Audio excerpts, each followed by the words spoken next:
يسعد أوقاتكم. رح نعمل اليوم سلطة سيزر من مكونات سهلة وبسيطة.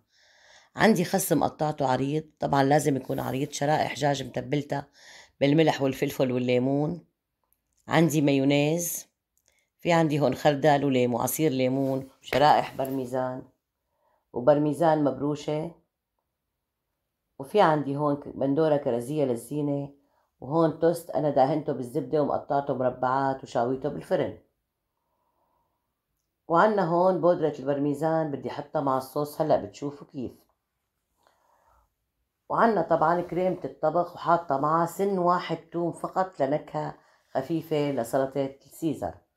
وهلأ رح نخلطهم كلهم مع بعض لنعمل الصوص تبع السلطة. هنحط المايونيز فوق الكريمة، ورح ناخد من الليمونات معلقة ونص تقريبا،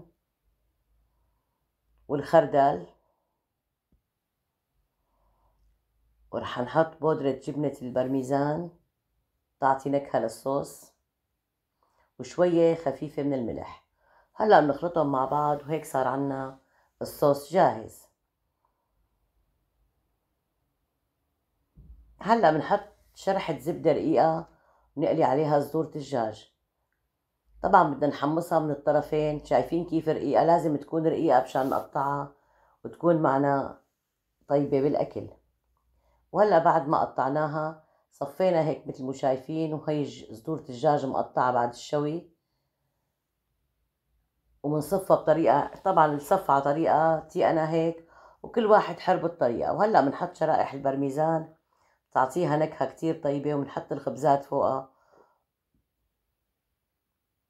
وراح نرش البرميزان اللي أنا برشته، شايفين منظره؟ حتى الطعم كتير طيب، وصارت عنا السلطة جاهزة. وأهلا وسهلا فيكم مع سلطة السيزر. لا تنسوني من الدعم.